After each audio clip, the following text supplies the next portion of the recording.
What it do? What it do? How's everybody doing this morning? It's your boy Phil Robinson III with you real for a nice little morning session. I don't know if anybody's ever seen the show that I do with Stephen Michaels, Just Win, Just Win.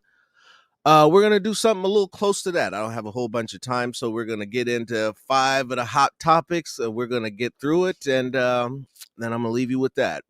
So starting off, what's up, Jesse Dundee? So number one, Mike Maddox. Mike Maddox is the current CEO of the Wynn Sports Resort, and as he's been targeted, or it's been rumored that Mark Davis is looking to hire him as the team president. And that's interesting. He said that he was looking to get out of the gambling industry and try his hand at something else. From what I've seen and read online briefly, Maddox has been a fixer for the Wynn resorts, and I quote, "I understand Vegas." He's been out there for 20 plus years, and so when you move into a different state, different city, different locale, you need guys who know the landscape. If he can get his guys, if he knows the proper people to grease some palms and get guys in and out of trouble a little smoother than what they've been encountering, at this point, I got to say I'm all for it. They need to fill that position. They need to fill that position with somebody who's used to expansion, somebody who's used to acquiring more and more revenue, so that the Raiders can no longer be cash poor and counting on the revenue sharing to pay the salary cap. Topic number 2. Now, this was an interesting one. Marcus Spears came on ESPN. I forgot what show it was because honestly, I don't watch his. But he made a comment about how Derek Carr was the only quarterback that could lead the Raiders to where they are now, and how he was the perfect quarterback for that. Now, everybody took that and ran with it. And the fact that he said that Derek Carr was responsible for the victories in the last couple of weeks was downright laughable.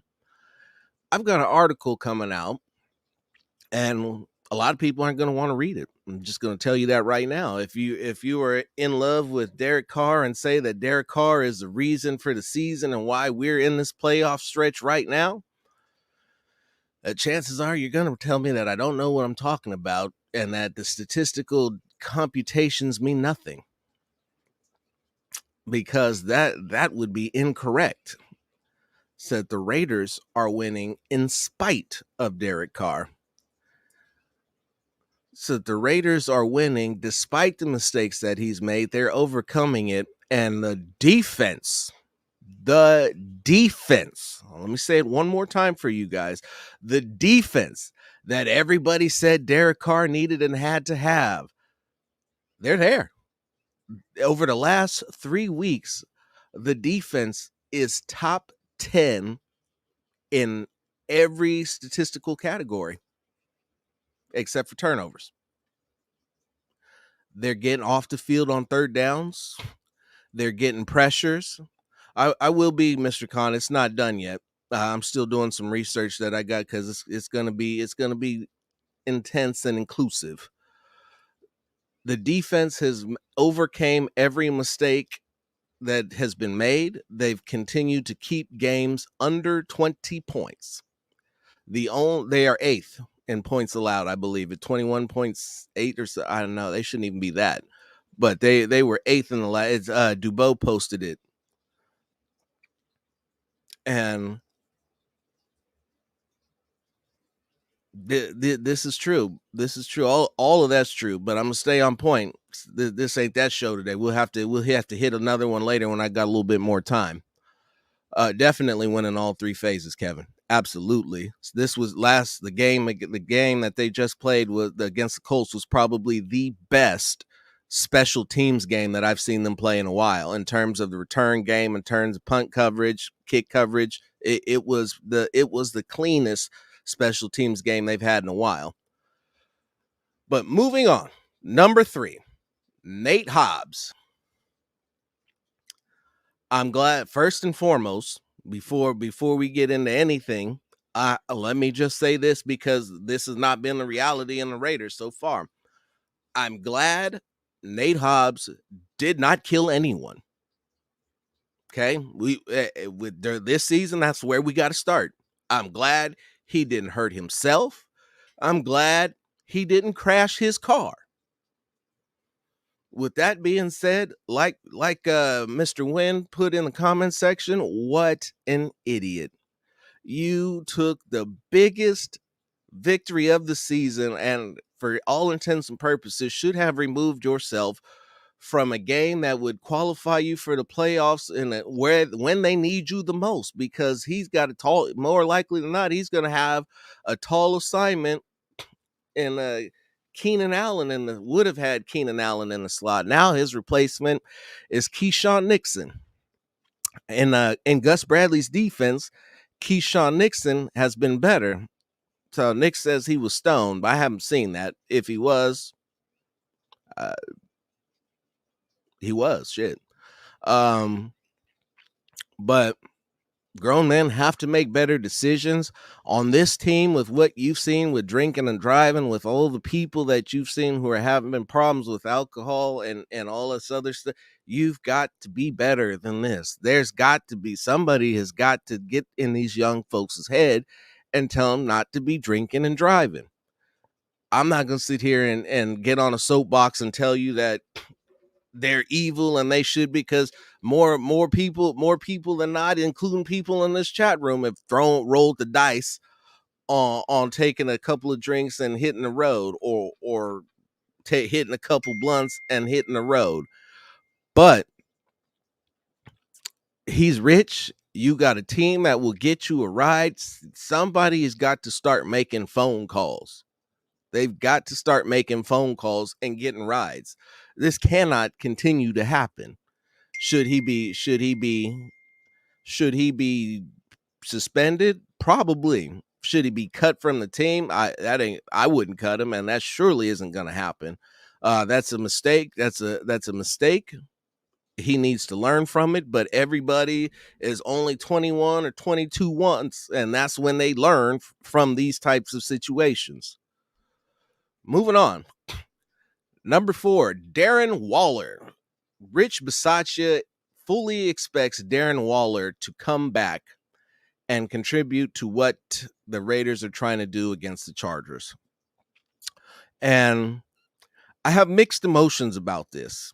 Darren Waller coming back should be great news, absolute great news. But if Darren Waller coming back means that the only people that touch the football are Hunter Renfrow, Darren Waller, and Josh Jacobs, I have a problem with that. So the Raiders have won, or have been in position to win, have made it happen because Carr was forced to spread the ball out and not focus on two guys a game, especially his interior receivers. He needs to continue to spread the football. He needs to continue that trust, that love, that bond, whatever the hell it is that he's established with Zay Jones, because it's working. Says Zay Jones was a bum. Zay Jones couldn't play. Zay Jones got no separation. Zay Jones did everything the same that he's always done. The only difference was he got the ball in a room, in a position he could do something with it. Waller needs to be more than a decoy. It's I'm brain fart. Old boy from the Chargers is playing the safety, and he's finally healthy because he never is healthy. Derwin James, that's who it is. Brain fart, I'm getting old. The Chargers defense is at full strength. The Raiders offense is at full strength, or at least as close to full strength as it's going to be. Their defense is also at full strength, and we are going to have a huge collision for the playoffs. Somebody had asked earlier, or not on this particular show, but I'd seen somebody had asked, how do you feel about going into the last week of the season, Sunday night football, win and you're in against your division rivals. And to be honest with you, I think the only way that this could have possibly been better would be if you were playing against the Chiefs for the division. Win and you're in, game against your hated divisional opponent, division rivals, Sunday night football, last regular season game of the year. If this isn't the lights are the brightest, if this isn't the type of thing that you live for, then why are you playing the game? I love it. I love everything about it. I honestly wish that I was there. Who knows, man? I might make an appearance. It's that travel, bro. I'm not even gonna lie to you. That's 8-10 hour drive. We're really not trying to make. And hotel prices I'm not trying to pay either. Yeah, the Chargers run defense is mad, but that's another conversation for another time. We'll get to that. There's plenty of time. It's only Wednesday. Darren Waller has been hurt. He's had COVID. I don't know what you're gonna get out of him. 80%. I saw 80% of Waller is beastly. Absolutely. I'm just curious to see how they're gonna use him. I think that there needs to be a better use of Waller than has been employed. I like some of the things that he's been doing. Foster's been solid in the blocking game and made it happen when he's had to sneak out, had more of a traditional approach to the offense. And it would just be interesting to see. I think I'd throw a wrinkle out there, maybe throw Waller out wide, leave Waller out wide and leave Moreau in there. Bring Zay Hunter in there, and you could have a big twin. It'd be an interesting situation. They're going to, and it's an all hands on deck situation. Like I said last week, the Raiders are in position to where everybody that touches that field has to produce. What's up, Chaz? Everybody. Nobody can go out there. Nobody can lay an egg. Everybody's got to do something. And as long as everybody does something, everybody makes a play, it's all good. Duke City in the house. Raider Nation for life, Holmes. That's what's up. And finally, topic number 5. We'll get into a little bit more detail later about this because there's going to be an expansive, unfiltered truth coverage of the Senior Bowl. We are going to have Phil Jones be in the house live for the Senior Bowl, covering as media. We're going to be doing I don't necessarily know if we're going to be able to get live interviews from players. He may get them out there and then release, and then rather than put it on you, rather than live stream it, end up just putting it out as video for sure. We're going to get some in-depth upfront scouting, because when you watch the Senior Bowl, you can only watch what they are allowed to show on TV, and a lot of it is good, but you don't get to see and hear everything that they say and every little detail. And for somebody who is detailed oriented as our man Phil Jones, while everybody is sitting here watching on TV, he'll actually be on the sidelines. Wonder if you'll see Vinny live on the sidelines in the stands, watching, hearing every recap. It's going to be a big thing for us going forward. So if you know anybody who's interested in the Senior Bowl, please point them our way. Said if you're new to the channel, please like and subscribe and click the notifications so that you don't miss a video or any of our content. And we've hit the 15-minute mark, and I'm out.